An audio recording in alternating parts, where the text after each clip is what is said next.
to the city, baby. When you see us, so you know you really viewing greatness in the making. Double up on facts we stating.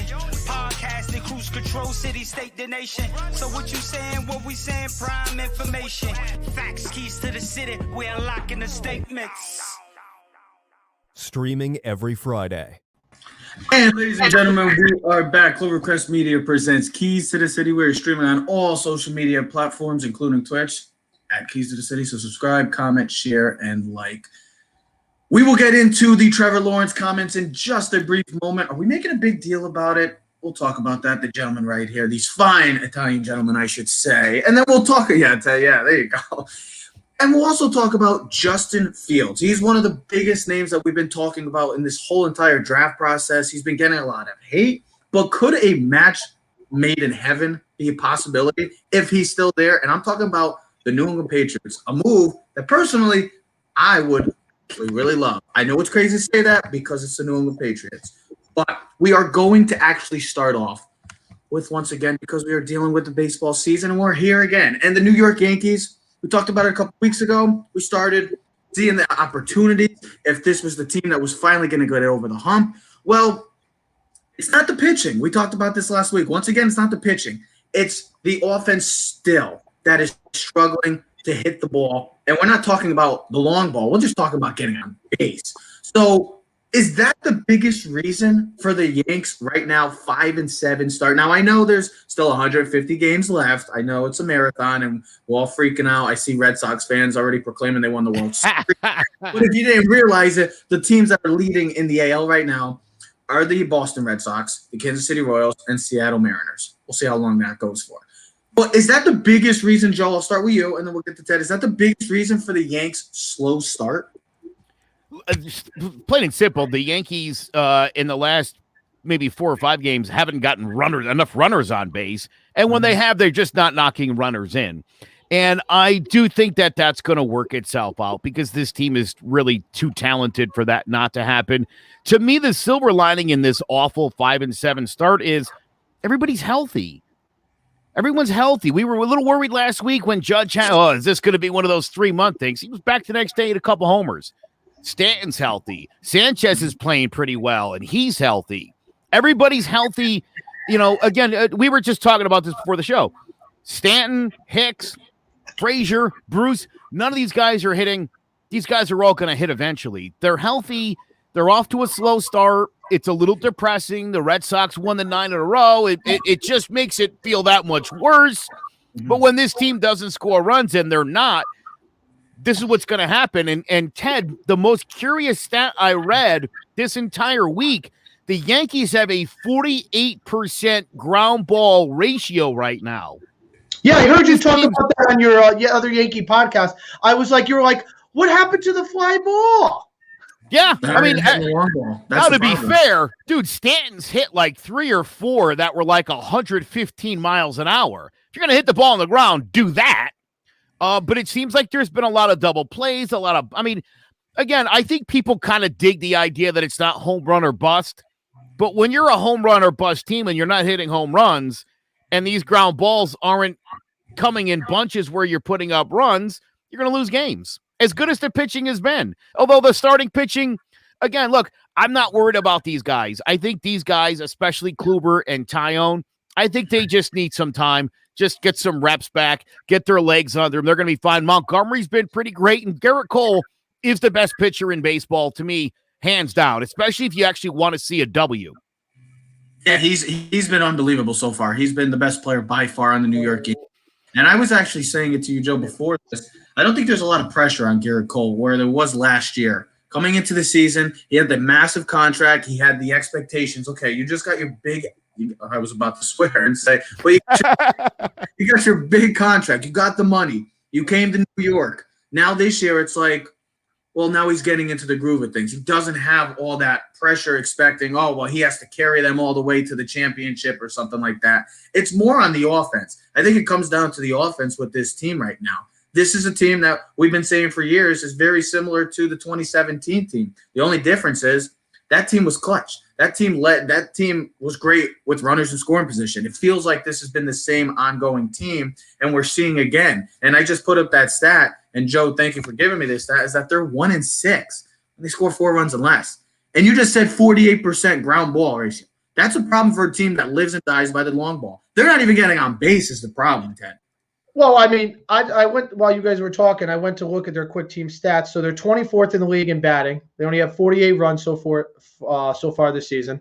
They're 18th in batting average, batting 231. Their on base percentage is 14th at 316, and their slugging percentage is 20th at 371, which I expect to be eventually higher once those guys start cracking. But it was funny because last night I saw Moneyball for the first time, Joe. I had never seen the full movie. Yeah, it was pretty interesting. Pretty great movie. I did not realize that I've never actually seen it either. Didn't realize that Billy Beane was offered to be the highest paid GM in any major league sports after that season in 2002 by the Red Sox. And who knows? They might have never won a World Series if Billy Beane took the job. Who knows? But Theo Epstein, and we know the story from there. But it was funny because I was thinking about that team, and it started reminding me of like on base percentage, about guys getting on base. That was what they were striving, how to make up for the loss of Jason Giambi, and Johnny Damon and whatnot, and guys that can get on base, walks, hit. And I was like, wow, do you remember they had the 20-game win streak? It was pretty remarkable. What year was that again? Was that 2002, bud? 2002. They had lost in 2001 to the Yankees after they were up big, and then they blew it. That was the Jeter series, right? That's the flip play. 2001 was the flip. I think before that, I think that was 2000. Are you sure? I think 2001 was the flip with 2001 was the flip. Yeah. Was it? It was. So getting to my point was how I went off a little topic was about this Yankee team, about they don't get on base enough. They don't produce enough consistent amount of hits. You know what I mean? It's either a home run or a strikeout. And I think that's what's the most frustrating thing about being a Yankee fan is the old days of being a Yankee fan, if you're at least older than 20 years old, was you're used to seeing base hits, RBIs, sack fly, move a guy from first to third, just the little things that what we grew up playing baseball.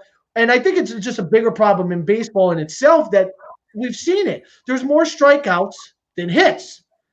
And that's what baseball is trying to figure out. How do we get more hits? How do we get more action in baseball? So different than hockey, where they tried to change some of the rules so you can get more goals. So we didn't see 2-1, now you see 6-5, 8-4. You want offense because, I mean, as much as the true baseball fan appreciates a 1-0 pitching duel, you're trying to get the fan that doesn't generally watch baseball like us on an everyday basis. So how do you get a fan to watch baseball? Well, you want to see home runs. You want to see base hits. You want to see scoring. And right now, this Yankee team is not scoring enough because Joe, I do agree with you. Eventually, the pitching will come fruition and will start to produce. We know what Cole's going to do. I think, Trev, we talked about it yesterday. I think people also have to realize that this is not Kluber from 4 years ago at Cleveland Indians. This is Kluber now. This is not going to be your Cy Young guy. I think pitching will get us by, but pitching hasn't been that great either. Joe, I had the stat I sent you last night. Their last 6 road games, their team ERA, which we were praising last week, is now at a 5.12. So yeah, that's you look at it right there. Scoring less than 4, that produces losses. And I just think, as a Yankee fan, I know people say, "Hey, listen, Joe, I heard you, the kid, what was it, Colin last night?" Or that you were talking on the Yankee show. Billy, excuse me. And then Tommy Della Camera was talking about it where, hey, we've seen this before. They've had slow starts. And then May, June, July come in, and it's like, hey, they're 10 games up in first place. And you're like, everything's back to normal. I just think we like to see a good start once in a while. Change it up a little bit. Just to have that sense of confidence and insurance that, hey, listen, we're going to be there at the end. Because, listen, I expect this team to eventually have injuries. And then it's like, okay, what is going to be the answer down the road? You look at the road trip right now, 2-4 with a 5.12 ERA, and then the batting average is just a smidge over 200. Right there, those are recipes for disaster. And that's a concern for a team that there is players other than the long ball that get on base. DJ, who's one of the best hitters in baseball. Gio is one of those guys. I know there's a lot of guys on this team. I mean, you can even bring up the name Clint Frazier. And he got his opportunity to – now he's a full-time starter. Well, he's not making the most of his full-time opportunity playing for the New York Yankees. He's crapping the bed. He's been terrible. And it's unfortunate because these are guys that were once, and Joe, we talked about it, were once had a lot of value, and now see their value like in Duhar, guys like that. They're like, well, you could just trade them for peanuts now or Reggie bars. It's just like that. So it's just frustrating to see that they need these Reggie bars. I think they do need a lot of Reggie bars. they need something. With the way that they're not hitting the ball, and you said it, Ted, the injuries are going to come. It happens. It happens all the time. It happens in every sport, but specifically with the Yankees, you know that Stanton's going to be – let's hope that it doesn't happen. But in the end, you know that something's going to happen. Do you remember in 2019 when the Mariners got off to an 11-2 start, and then they won about 65 games the rest of the year? You know, again, the other thing we were talking about is we were being a little nostalgic for Austin Romine. And, you know, why did Austin Romine never become the starter over Gary Sanchez? Is he still playing? Yeah, right? He's on the Tigers. And it's look the same thing. Hagasioka got to start with Cole this week. He hits 2 home runs, and right away, some of the fans are, and I said, look, the same reason the Red Sox aren't going to win this division is the same reason Kyle Hagasioka isn't your starting catcher. Over 162 games, weaknesses are exposed. Well, this is The Yankees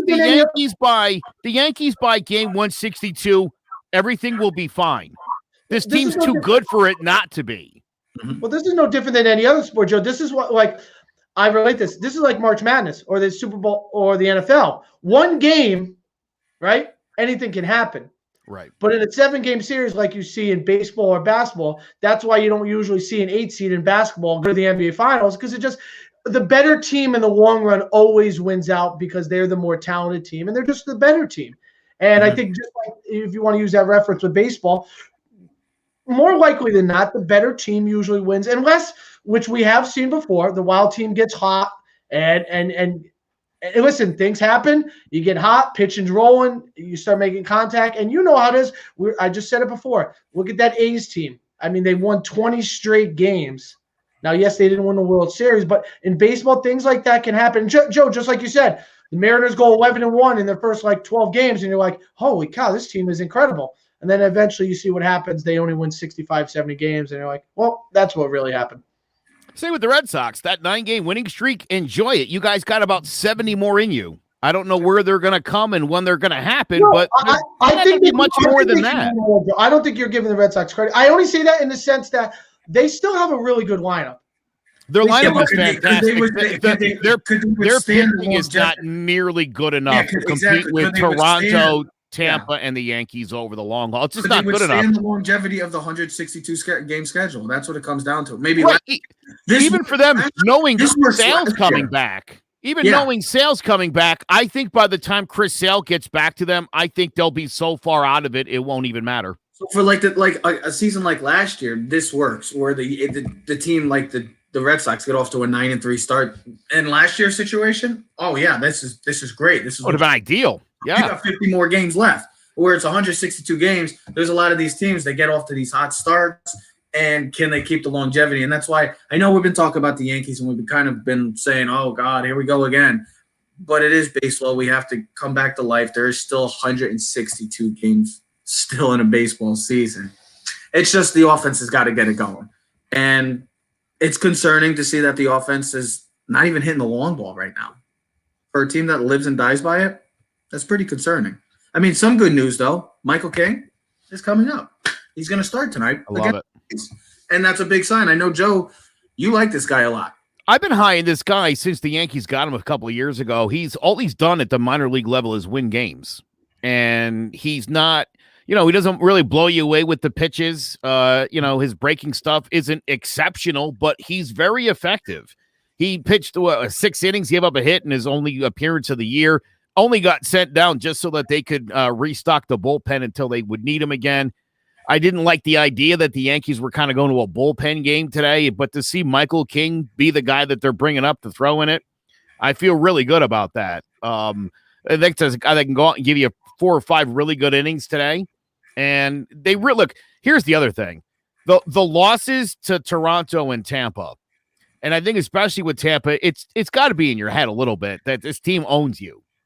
And now you're back home after a rough road trip. seeing these same teams, division rivals. Got to start getting some of this figured out. I wanted to see the Yankees take 4 out of 6. They lost 4 out of 6. I think it's exceptionally important that this homestand be a much better one. The other thing, too, is I don't know if you realize this or not, the Yankees are off Monday at home. It's a rare day where you're not traveling. And I think it might really help this team out. An extra day at home in the city. I think this could be a good day off for the Yankees, and hopefully, with the Braves coming in right after that, be a good chance to get this team kind of back on track. So they're Friday, Saturday, Sunday against Tampa off. Then they play 2 games, Tuesday and Wednesday, home against Atlanta. Then they travel to Cleveland for 4. So after the Atlanta series, they're on an 8-game road trip with Cleveland and Baltimore. So, listen, I think the next 2 series, Tampa Bay, we know. Joe, we've talked about it. I know you talked about it in the other shows too. Tampa Bay's on the Yankees. Like to start winning some games against them. And then, and then Atlanta, who, was one of my favorites when we did our preseason show about them. I know it's only a 2-game set, but it'll be a good, kind of marker of where we're at, because they've played really well right now, and they got one of the hottest hitters right now in Ronald Acuna Jr. They might have the best player in baseball right now, let alone a hot. Mike Trout's not the best player, Joe. I don't know, Joe. What do you think? I Joe? don't know if I can get behind that. Joe's happy over here. He's probably like, yes, somebody's finally taking anybody. Yeah, really, and anybody. How is Mike Trout doing this year? Anyone know? Oh, he's batting about 400 right now. 4 home runs, 8 RBIs. Is he really? Yeah, he's doing pretty well. He's got like a 25 WAR already or some nonsense. I'm telling you, he's outstanding. Well, now guess what? Now he's going to have to do even more because Rendon is on the IL. So, is he? Oh, can they ever get any talent around that guy? For the love of God, Mike. I told you what should happen with Mike Trout. It's very simple. The New York Yankees should just trade Aaron Hicks. And we got the deal. I'll trade Hicks and Judge right now for him. I wouldn't do that if I was the Angels. Right. I'm not doing that. Aaron Hicks? Guy can't even. You get a switch hitting outfielder who can play defense, and you get a power hitter, and you're going to take $400 million off your books, which allows you to have flexibility down the road. And plus, you're still getting a guy that's going to be injury prone, just like Trout gets injured. It's still play. So I'm just hoping that Trevor Story comes to New York soon. That's all I'm hoping for. Trevor. I still really like the prospect of Trevor Story for Gleyber Torres. I think that's such a beneficial move for both teams. Yeah, it gives Colorado, again, a guy like Gleyber Torres, 3 years of club control still. I mean, very moderately priced for the next 3 years, as opposed to Story, who you had to trade Arenado's on the hopes that maybe he'll re-sign with you. And then the only way you could re-sign him is if you got rid of your best player. That's bad. Trevor, you know what I'd like to know, like a real honest, like if you only had 2 choices, you either pay Judge big money or trade him for a player. Where would Yankee fans percentage-wise be? Would they be 51% trade, or would they pay 51% pay the man?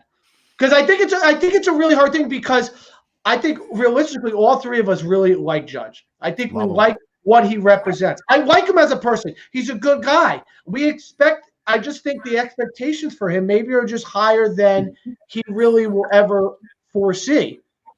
I'm trading him. The problem is he is a great outfielder too, Trev. I know. When he is healthy and playing, he produces. He is an MVP That's player. the really frustrating part, is when he plays, he's going to hit. He's going to hit home runs. He plays great defense. He's going to go all out on his defense. So that's the hard part. But he's also not young. He's also super injury prone. Mm-hmm. But then again, so is a guy like Mike Trout. So where are you at? I guess you have to ask yourself there's no Cal Ripkins no more. Sorry, this is not. Listen, we'll talk about it with the Trevor Lawrence thing coming up because that's one of our topics we're going to talk about later. But I think older people, and even us, Trev, because we are getting in that age where we have this expectation where football is life, and that's all it should be. And you should be bleed football, eat football, shit football. Oops, excuse me. And I talked about this before the show. I know. It's only a matter of time because I should have said crap thunder. But listen, we just expect that guys in baseball are supposed to play every single day, right? And they should never be hurt. And they should be like Cal Ripken. They should play through injury. And they should pitch every 4 days and pitch 120 pitches. It's just – life and football has drastically changed in the last couple of years, and it's going to continue to change. Well, before you get into that whole football talk, we're going to take a brief pause, and we're going to give you a 30-second little commercial before we talk about Trevor Lawrence and Justin Fields. Hold on, we'll be right back. Rocky Hill Accountants offers a unique, low-pressure approach to professional and personal services, which is why they have an excellent client retention rate and are extremely proud of the high-quality services that their firm provides. The executive team at Rocky Hill Accountants has over 35 years of combined experience in income tax preparation, bookkeeping, accounting, and IT crypto tax. They specialize in individual income tax preparation, as well as trusts, estates, and gift tax returns. The tax deadline for individuals is May 17th. If you're one of the 50 million Americans who still hasn't filed, visit RockyHillAccountants.com. That voice sounded very familiar. Hey, listen, that is a really sexy voiceover. By the way, Rocky Hill Accountants, it's done great work with Clovercrest Media Group and helping us sort of get off to the next level. So, is that a real estate company you're working for? So no, that's my accountant. Oh, and yeah, dude, just an amazing guy. He does a lot of business consulting, and because I don't know how to run a business, I love Clovercrest Media, but I know media, I don't know business, and so he's look at that. Been amazing. He says you're an excellent man, proud of you. He said, Tommy D said proud of you. Thank you, Tom. I appreciate that, my man. That's awesome. But yes. That's nice. That's beautiful. That voice sounded very nice. I wonder who did that, but whoever did that sounds very familiar. Thank you. I just on Ted's point about no more Cal Ripken Juniors. Do you know what's the current longest games played streak in baseball? Manny Machado. I just looked at your. It was Manny Machado back like last year. Yeah, it's Whit Merrifield with 200 with 287. That's like a season and a half. Oh my God! But that's what baseball's become. It is, but that's how sports is. Look at the NBA, resting players. It's just how it is. There's only one sport, Trev, that doesn't do that. Yep, and it's the hockey. Actually, two hockey and football. Hockey in the NFL, but big news coming out this week. Isn't really big news. Sports Illustrated had an interview with the future #1 pick in Trevor Lawrence. We've known that for about 3 years now. But he made some comments that people raised eyebrows about. It's saying more about not having a chip on his shoulder and not really having that strive to win, the will to win championships, as his father said. Are we making a big deal about these comments, or is this something to be looking into the future? Because we've seen where you draft a quarterback, and you got to think about Jacksonville, who's been an up and down franchise, but lately it's been bad. They're going to take this kid that's been proclaimed the best prospect since John Elway, Peyton Manning, Andrew Luck, those type of guys. Well, can you have an Andrew Luck situation where one day he's just like, I just don't want to do it anymore. I just want to retire. And you're willing to put all your money literally into this guy and all your eggs into the basket for the future of the Jacksonville Jaguars. Are we making a big deal about this, Ted, or is this something that we should be keeping an eye on?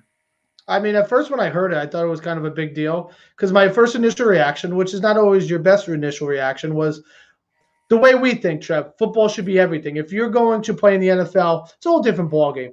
Listen, I can understand if it's high school and college, you got other things, but you're about to be the #1 pick in the NFL draft, right?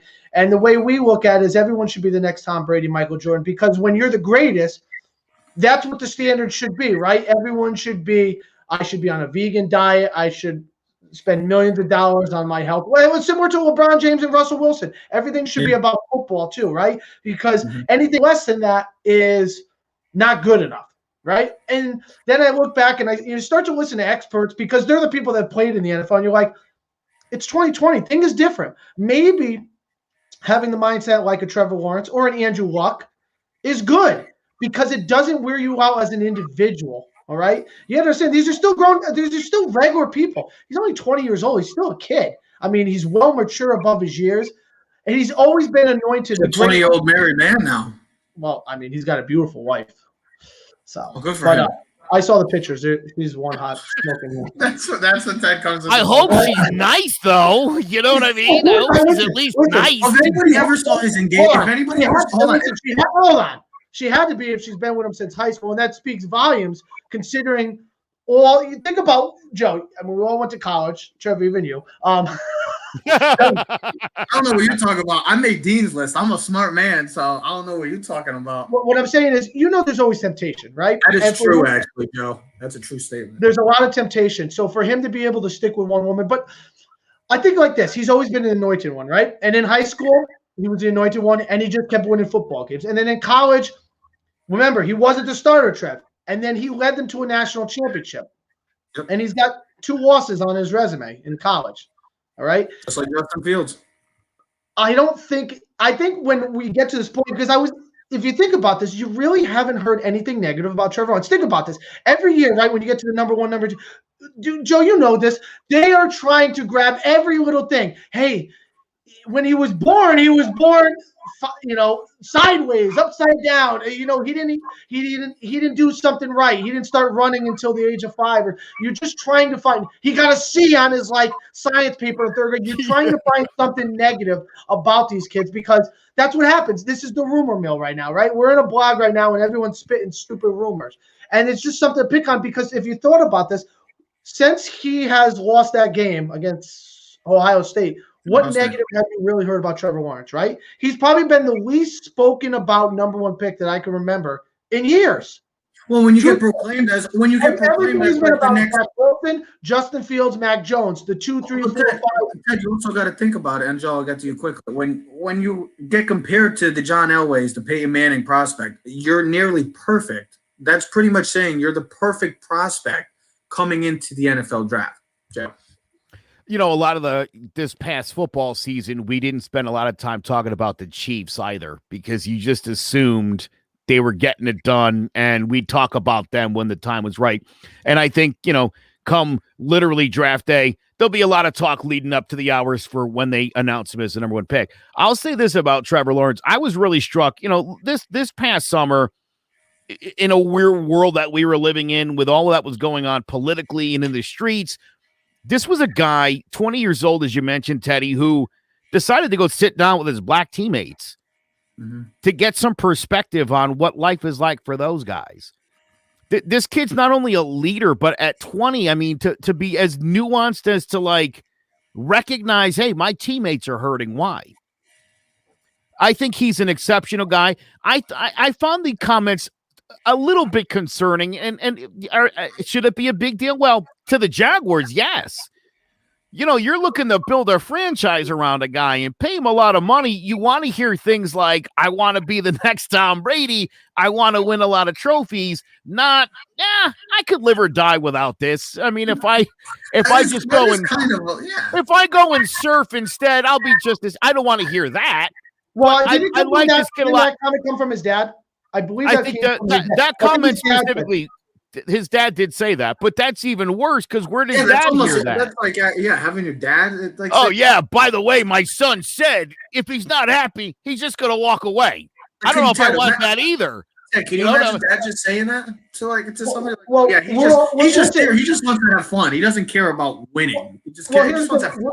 We're also different people. You and me personally are different. The way dad is different too. Listen, I don't know anything about his family in the sense of do they come from money? Are they well educated? You know what I mean? Is he like an Andrew Luck, where even though his father played NFL, he was a super smart kid at Stanford? Like if he didn't make the NFL, he was going to make maybe not millions, but hundreds of thousands of dollars in what I believe it was engineering or something or architect. It was a smart major, and he went to Stanford. He's no dummy. Okay. Jace, one of our guys from CMG, point out thing. and Joe, you said that too. Listen, if he wasn't into football, he could have easily done what a lot of other guys this year and sat out the entire season. True. He had nothing to prove. He was going to be the number one pick after his freshman year, after his sophomore year, and after this year. So if he really wanted to, he could have not risked injury, not played through COVID, but he wanted to win a championship with his team. So the only question I will have is in the two biggest games in the past two seasons, was he fell short in the two biggest games and got outplayed by Joe Burrow and Mac Jones. Justin Fields. So does that have anything to do with, hey, did he not do enough homework in the film study? Did he not put the extra, you're just trying to find out every little detail because this is a multi-million-dollar investment in one person. He is going to be the face of your franchise. He is going to be the leader. The only person that's going to have just as much face in that franchise is going to be Urban Meyer. Okay? And this is why we scrutinize every little single thing. And, hey, listen, if it makes his comments that he's not all about football, that he doesn't get worn out, hey, listen, you know what? On my off days, I'm going to go fishing. I'm going to go relax. If he has a long, successful career, part of that will be how do the Jaguars put pieces around him? Because, hey, listen, I think Andrew Luck got worn out with the tumultuous season and getting beat up every single year. And that's why he left. I think if Trevor Lawrence has that same effect, he might say after 8-10 years, I had enough. I'm getting beat up. My team stinks. You get worn out. Losing wears you out a lot faster. Calvin Johnson, man, great player. Would Calvin Johnson have retired if he was playing on a successful team? Maybe not, because winning kind of winning cures everything. Here comes Jared's comments than the jokes. I watched an even greater Detroit Lion walk away from the sport for the same exact reason. Mm-hmm. One of the greatest of all time. And I'll tell you that, very. I never liked the Lions, and you throw those two names out there as guys who walked away because it sucked. And it makes me hate the Lions franchise that much more. I think it's just a telling sign of the generation, how the generation is nowadays. Just how it is. He's 20 years old. Well, I also think it's him too. Hold on. This is not like Brady. This is not like LeBron, Kobe, Jordan. It's not how players are. The players are not built like that. It's not just breathe, eat, and sleep football. Or basketball or any hockey, baseball. It's other things now. It's let's go do what the wife wants to do, or let's go just hang out and not watch football, or just go do something. It's just how the generation. It's just it's like we like to say the whip. But it's just how the generation is. That's how it is. Happy wife, happy life, Trevor, remember? And it's just, I know, the leash. Maybe that's why we're single. Nowadays. That's how it is. But it's just a telling sign of the generation where we're at now. In a whole. If you want to put this whole perspective, this whole interview, it kind of just solves of how our younger generation is.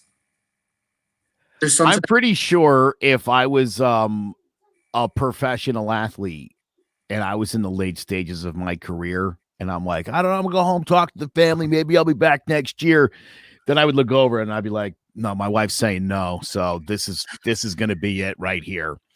I feel like there's not a lot of guys have a wife like mine where, because you hear that in the off season a lot, like I'm gonna go home and talk to the family, and the family was always like, go for it, Dad. Mine wouldn't. Mine would be like, dude, hang them up.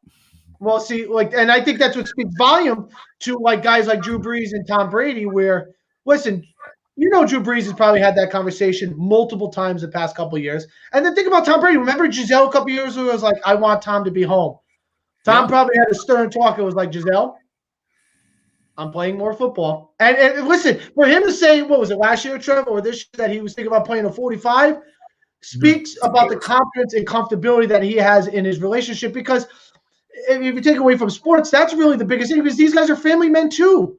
Their life and support system is football, but when they go home, they still have to be a dad and a father and a husband. So, listen, I'm interested. Listen, I'm excited to see what happens with all these kids. You know what I mean? Before it was Zach Wilson. He's a spoiled little kid, comes from a rich family. But if football's all his life, so what's the problem? What's the difference? I put the wiffle ball on the Raptors, John.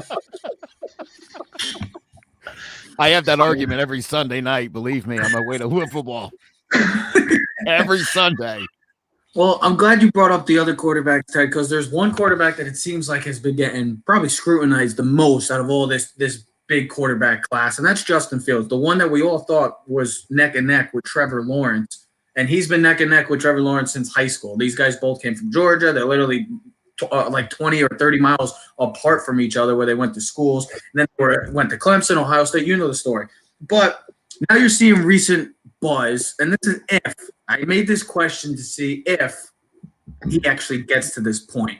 Now with his second pro day done and the 49ers there is reports now that the buzz is that Justin Fields could be the next San Francisco 49ers pick. But if he doesn't and they stick to Mac Jones, the team that I would really, really love to see is the New England Patriots. And call me crazy, I know, because I'm a Giant fan, and what Giant fan would say that? And who wants to see the Patriots? Look, the Patriots in the NFL being good is great for the NFL. No matter what anybody wants to say, it brings viewers, it brings ratings because they're either hated or they're loved. It's plain and simple. Why is this a match made in heaven? Well, let's say Justin Fields has been getting scrutinized this entire draft process. What has Bill Belichick been getting scrutinized the past year since Tom Brady has left? Who won that? Tom Brady wins a Super Bowl, and Bill is struggling to find a quarterback now. Why isn't this not a match made in heaven? These guys have been getting ridiculed, and they're motivated more than ever. Justin Fields has been hearing it all. Oh, he's not good enough. He doesn't read his first reads, all this, yada, yada, yada. It's something. He's not a hard worker. That's all he's been getting. All these other quarterbacks, Trevor Lawrence, nothing wrong with him. Zach Wilson, nothing wrong with him. Mac Jones, he's really smart. Trey Lance has the most upside. What has Justin Fields been getting? Ripped apart by everybody. What has Bill Belichick been getting since February? Ripped apart because, oh, look, he can't win without Tom. These guys are motivated, and if this does happen, this could be a match made in heaven for even Cam too, because now he's got some motivation. Because realistically, let's not set in stone Cam's going to be the full-time starter if they find a quarterback come into the next season. Yeah, yes. He didn't play a season where it's like, oh, wow, this guy's a guaranteed starter. This is all motivation for Fields, for Belichick, and even Cam to say, hey, Cam, if you still want to play in the NFL and we draft a quarterback, whether that's Trey Lance, Justin Fields, or even Mac Jones, you're going to have some competition. So your time is ticking. Don't forget, Cam didn't necessarily want to go back to New England. Not that he didn't have a good experience, but wanted to go back down south, closer to where his family is. Mm-hmm. But and has basically – Go ahead, Joe. I'm sorry. Go ahead, Joe. Finish. Basically, that was the only option at this point. And so, Trev, I think you make a good point. I mean, again, we don't know what's going to happen at 3. No, we don't. And it could have a huge impact on then what happens at 4 and what subsequent trades and moves are made. So, yeah, I would like to point this out, too. Can you imagine if Justin Fields' dad had said Justin's not all that committed to football, might walk away? He'd be a 5th-round pick at this point. I mean, they're looking for reasons to not just draft Justin Fields. So he would never have gotten away with saying anything that insane. And you know what, Trev? I know how big you are on this guy. And this is a guy who I think is perfect for the NFL. Everything I've read is the opposite of what Dan Orlovsky said about him. So it sounds like the scouting reports on Fields are really good. He's 20-2. He's a winner. He's a winner. He's the second best quarterback in this draft. I don't care what anybody says. I think the Jets are making a huge mistake with Wilson. A lot of guys have Fields number 2. Even Kuiper had, I think, Fields at number 2. But that shouldn't be a surprise. He's been the number 2 quarterback since last year. That doesn't mean, listen, and I sent you that article the other day where McShane Kuiper said sometimes it's not about the rating on the player. It's about team fit and knowing, hey, listen, he might not be better than, but he fits what we – Jesus. Everyone's calling my phone right now. Everyone has a fit, all right? Certain guys fit certain things. Why some guys work at some places and why guys don't work at others. He plays well. He plays well in domes too, not just in Fields. Yeah. Listen, that's funny. I'm not ready for that right now. Listen, with anything with this NFL draft, it's about fit. Where does the player go? Because that's where it really starts from. Tom Brady probably wouldn't be Tom Brady if he never went to New England. Okay, Mahomes maybe wouldn't be Mahomes if he went to Kansas City. Listen, Drew Brees went to the Chargers. He really didn't pan out, and then he met Sean Payton in New Orleans, and then he became like the greatest quarterback of all time. You know what I mean? That's just the way it goes. That's what I said. Big Ben, and Eli, if you were swapping teams, they might have never had the same careers that they've had if Eli was, say, in Pittsburgh or Eli was in San Diego. I would say more Phillip Rivers because Trev, I'll say to your question. Let's get back to the question. I think Fields and Mac Jones would both be great fits for New England. I think Trey Lance would be a great fit because not only does he have all the athleticism that Justin Fields has, but he doesn't have to rush to play. I think Cam Newton's going to be the starter. If you remember, Trev, the first 3 games when New England was playing with Cam Newton before he had COVID, before the injuries, he was looking like an MVP candidate. If you also remember preseason show, Joe picked Cam to be an MVP candidate. Joe, if you remember that. You had Cam. You're like, you know what? I'll have a bold thing. Cam was playing really good football. He almost had Seattle. He almost should have beat the Bills up in Buffalo if he didn't fumble on that late quarter drive. He wasn't the same after COVID. With another year in a new system, with all the pieces that they got and being healthy, I could see Cam Newton running this team throughout the season, which is perfect. It's a 1-year deal. It's a cheap deal. Fields or Trey Lance or Mac Jones can all sit behind him, learn, get better, and then take over the position anyway. I think same thing in San Francisco. I would still start Jimmy G. I don't think Fields should be the starter. I don't think Trey Lance should be the starter. I don't think Mac Jones should be the starter. That's what I said last week. And I think either one of those 3 quarterbacks would be great fits for both systems. 2 reasons. One, I love the offensive coordinators. Second, I love the head coaches. I love what both teams do. They teach, okay? They make their players better. Now, the reason why I think Justin Fields would be better in San Francisco is because I think the pieces and the offense that Kyle Shanahan runs with play action and boots would work a little bit better. The other thing is I think this, Trev, I think Kyle Shanahan has 2 Super Bowls to understand this. When he was the Atlanta Falcons offensive coordinator, he watched Matt Ryan not be able to get out of pressure when New England brought the blitz. And maybe if you had a guy like Justin Fields who can escape and make plays with his leg, would give him that flexibility. Here's the other thing. Then on the other side, when he was the head coach of the 49ers and he watched Mahomes make plays with his legs and extend plays, he saw a guy that can make things happen when things break down, both on an offensive side as Matt Ryan being his and as a defensive side when he was the 49ers head coach. So maybe Justin Fields would be a better fit at number 3 for San Francisco.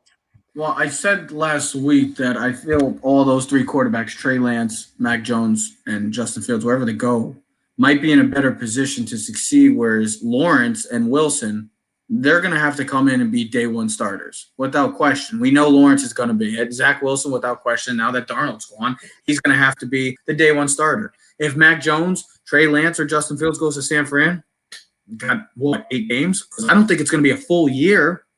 Even with San Fran, because I feel like San Fran's going to try to move on from Jimmy G sooner. Maybe they try to make a. They'll probably either trade him at the trade deadline, or he'll probably hurt like he normally does. And even when I said, sorry, he does. He gets hit by week 4 every time. Go look it up. It's like September he's out. And I also said even if Atlanta wanted to stay pat and draft a quarterback, well, they don't need to rush Trey Lance or Mac Jones or even Fields. I don't need to do it. And New England would be another one. Whereas Denver, which is one of the teams that need a quarterback, if they traded up, one of those guys might be the starters come week 1. I just think I could see this if he doesn't go to San Fran and he's the one that falls, which boy, oh boy, you're going to make a great mistake if. Listen, I don't think it's a mistake because if anything, I think it is. I think it is. That's my take. I think it's a huge mistake. I'm sorry. No, I'll say this. I'm saying for the player. I'm not speaking for the team. I'm speaking from the player's perspective. If we've learned anything, guys that fall in the draft, sometimes you know what happens? They go to a team that's really good. I know. When you go to a team, hold on, Josh Allen falls, Mahomes falls, Aaron Rodgers falls. Guys that fall in the draft, guess what? They go to teams that are really good, that have good coaching. No, I get that, and that's good for them. Hey, San Francisco is lost if they do pass up, and we don't know which guy is going to be great. Because half of these quarterbacks in a year or in 3 years will be out of the league because they'll just stink.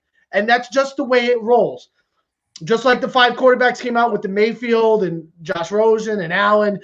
2 of them you don't know, and you still have questions. But falling in the draft could be a good thing because teams that are picking in the top 5 usually means they stink. And if you look at the teams that are picking in the top 5, those teams have been there in consecutive years. The Jaguars, the Lions, the Bengals. Where do they always pick it? Top 3, Giants. top 5. The Giants.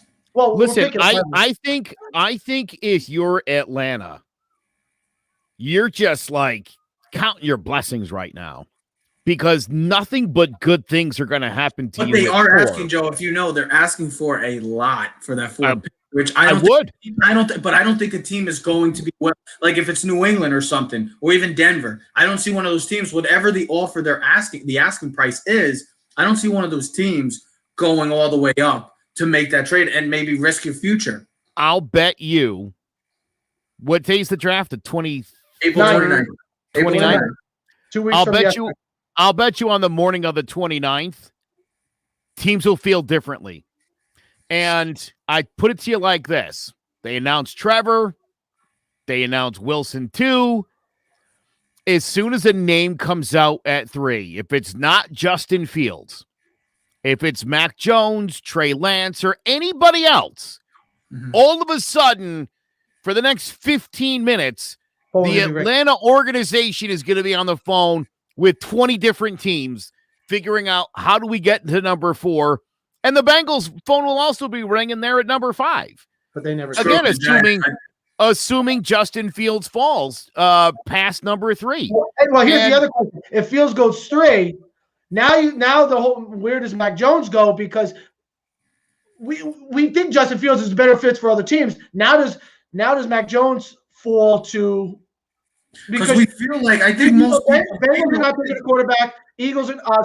Miami's not taking a quarterback. Detroit's not taking a quarterback. Carolina's not taking a quarterback. Carolina could take a quarterback. Oh, they're not taking a quarterback. Teddy Bridgewater, it's a possibility they could. Not Trev. I'll bet you 100. I was just hypothetical. Hold on, listen. Hold on. I got the list up, and I'm just looking, and I was just thinking to myself, right? I don't think Carolina's going quarterback at 8. I don't think they should. At number 9, would Denver go for a Mac Jones or a Trey Lance? Possibly. Or do they go defense? That's the thing. Or do they go defense? Or do they trade back? Or do they trade back and get assets and trade with New England? But here's the other thing. Would an AFC team want to trade with New England, giving them their quarterback of the future that they want? No. You know what I mean? Because maybe it's an NFC team. Maybe it's a Dallas. Maybe it's the Giants going, hey, we don't have to play New England every year. I don't know what your quarterback rankings are for both of you guys in this draft, but I think we all, for most draft experts, would have Mac Jones as the 5th because if Fields goes 3, I would say that Trey Lance would be the next quarterback off the board. I would have Lance 5. I wouldn't see a team like I would have Lance 5. I'd have Mac Jones 4, Wilson 3, Wilson 2, Fields 3. I have Fields at 2. I have Lawrence, Wilson, Fields, Mac Jones, and Joe, how do you feel? What's your rankings on the court? I know you've been a big fan of Mac Jones. So I love Mac Jones. That's probably the right list to have him. To me, I would put him ahead of Lance just because a proven commodity. I like upside, but I like known quantity more than upside. So I would put him just ahead. Plays well in big games. Played against higher competition. Coached by really good personnel. This is a guy that also had to fight for his job. And beat out because if a year ago we were having this conversation, you didn't know Mac Jones. Let me say this. Go ahead. Finish, Trevor. No, I'm good. I was just saying a year ago you wouldn't know that. Yep. So here's my thinking. If Mac Jones goes 3, that's when it becomes chaos. If Justin Fields goes 3, I don't see the teams like New England or Denver or even Washington going berserk and going to draft because I just don't see what Mac Jones. It's not like Fields is there. We got to go get Fields. Well, Mac Jones, you're like, Mac Jones is there. Well, we can wait a little. Well, we see. But that also gets me thinking: Does Denver look at Mac Jones as being a huge upgrade over Drew Lock? That's what I'm saying too. No. I would say probably not. You're probably looking defense there. Drop down 12 Eagles. They've already got a same sort of situation. You've got Jalen Hurts. You're dropping more. Patriots at 15. Yeah, perfect. A legit landing spot for Mac there. Past that, maybe Washington Yeah, at 19, Washington, Chicago at Chicago. 20. Yeah. Pittsburgh needs a quarterback. Right. They need I a mean, quarterback it's in the future. I mean, if not, it's possible. It's possible Mac Jones could fall right out of the first round completely. Joe, not even close. He will never even get past 15 because you know how this game is played. He starts falling, the phones are going to be ringing, like you said, and someone like the Giants or someone else, whoever, might just say, trade back, trade. You know someone's coming up because that's what happens. If a quarterback falls in the 20s, you know someone in the second round's coming up. That's what I'm saying. I think the best thing that can happen is for Justin Fields to go 3 because you look at the next teams.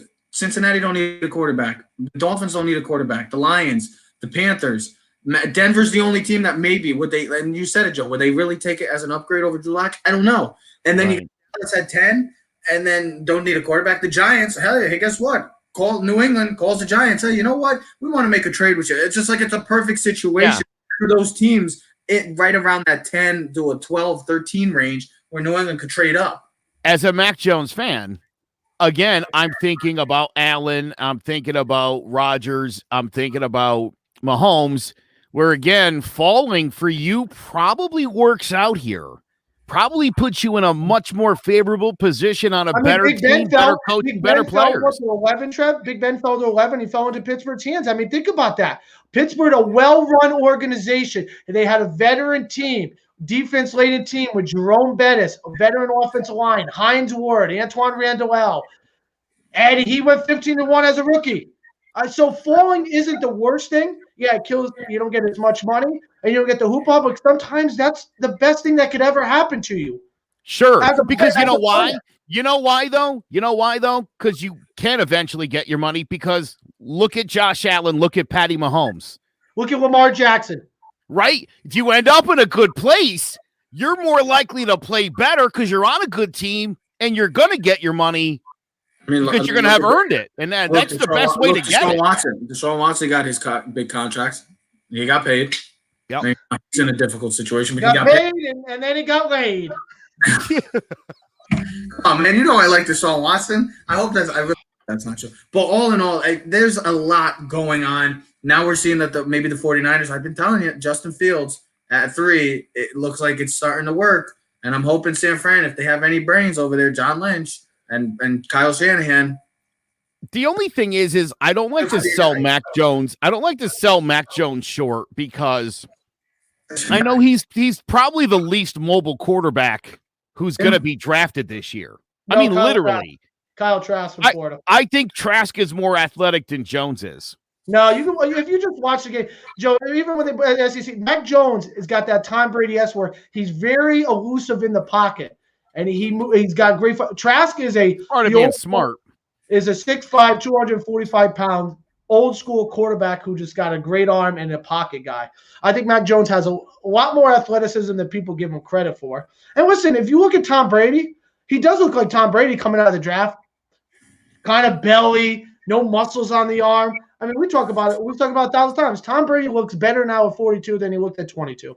Yeah, right. That's what millions of dollars can do to you. Remember Tom Brady. He's not quick enough. He doesn't have a strong enough arm. He's actually worked on his craft. His arm has gotten better with age. His body's gotten age. So, and especially now we're into nutrition. I mean, look at Justin Fields.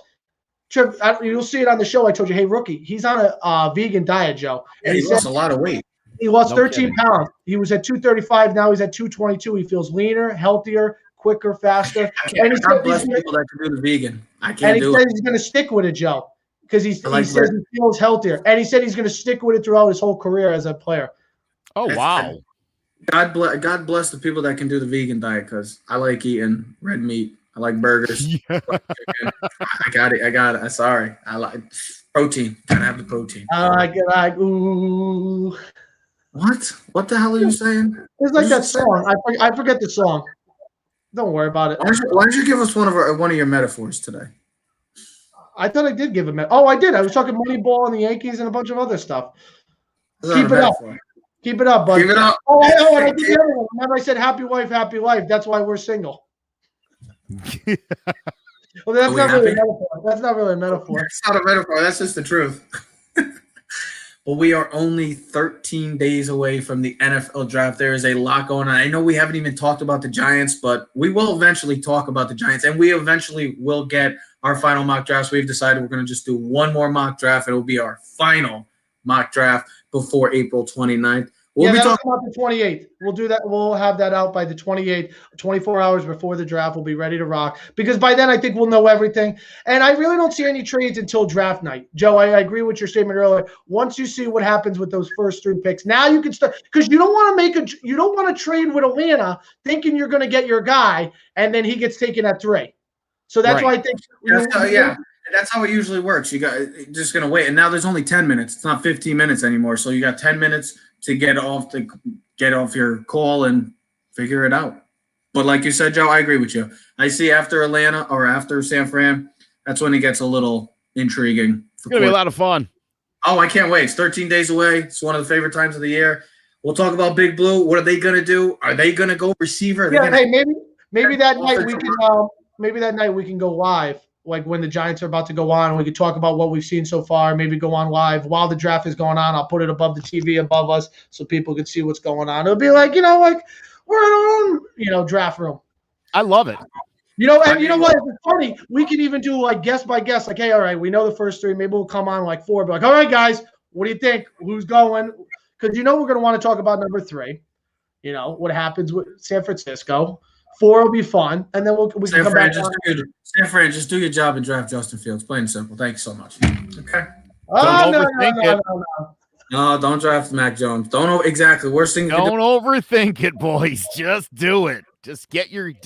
I to me, Justin Fields is too good of a player, too athletic of a player that you're going to let a guy who, again, has the potential to be as good as. The way the NFL is transitioning quarterbacks. Yeah, the way quarterbacks are transitioning now, athleticism, you got to have that dual threat ability now. Yeah, you do. Offense they like to run. That division is stacked with Kyler Murray, Matthew Stafford, and Russell Wilson. So, hey, Mac Jones, that'll be your competition. If that's who San Fran believes as the guy that's going to take them over to the hump, then be my guest. That said, I would never doubt Mac Jones, man. I don't bet against that kid, man. He just always finds a way. Because he was at Alabama. Yeah, it helps that he was. But like your brother said, dude, he had to go out there and win the job from a guy who would have been starting at any other university in the country outside of Clemson and BYU. Well, Trev, you also just made my point. You said he played at Alabama. Guess what? He's not going to the Bengals. He'd be going to San Francisco with a great offensive coach, with a good offensive line, with a good running game, with George Kittle, with Deebo Samuel, with a healthy defense coming back with Dee Ford and Nick Bosa and Fred Warner. And it's not like this team is a top 5 team. In drafting wise, this is a top 5 team. They got Eric Armstead. They got a very good team. So he's kind of going to an Alabama-esque NFL team, and think about the advantage of that. You meant to say Justin Fields. Thank you, not Mac Jones. I might have petitioned Justin Fields to San Fran. Let's get it going. Let's get it going. I can't wait. 13 days away. We'll see how the Yanks do in the big series against the Rays, their arch enemy, or the team that just can't beat. They can't figure it out. We'll see how it goes. Michael King pitches tonight. We'll talk about that later in the week. And we also got to talk more baseball in general because there's a lot of good going on in baseball. We've already had 2 no-hitters. The San Diego Padres had their first Joe Musgrove last week, and then Rodon the other night, I think it was last night or 2 nights ago. 2 nights ago, yeah. In this early in season, and then we got more NFL draft talk. And then we're going to have NBA playoffs coming. There's a lot happening in sports. I cannot wait. Everybody enjoy. Ted, is it going to be a nice weekend? What's the weather report for Connecticut? Whatever. I'm golfing tomorrow, so it better be nice. 50s. Tomorrow's supposed to be more sunny than cloudy, and then Sunday, partly cloudy, but in the 50s. That's going to be 95 on Sunday. And there was flurries yesterday. I hope you get a sunburn. Oh, you should see my back. I'm peeling crazy right now. But ladies and gentlemen, streaming on all social media platforms at Keys to the City, including Twitch. So subscribe, comment, share, and like. Everybody have a wonderful weekend. Hold on, I got to get the intro music. Can't mess it up. Clovercrest Media presents Keys to the City. We are out. Yeah. Keys to the city, baby. When you see us, so you know you really viewing greatness in the making. Double up on facts we stating. Podcasting, cruise control, city, state, the nation. So what you saying, what we saying, prime information. Facts, keys to the city, we unlocking the statements. Streaming every Friday.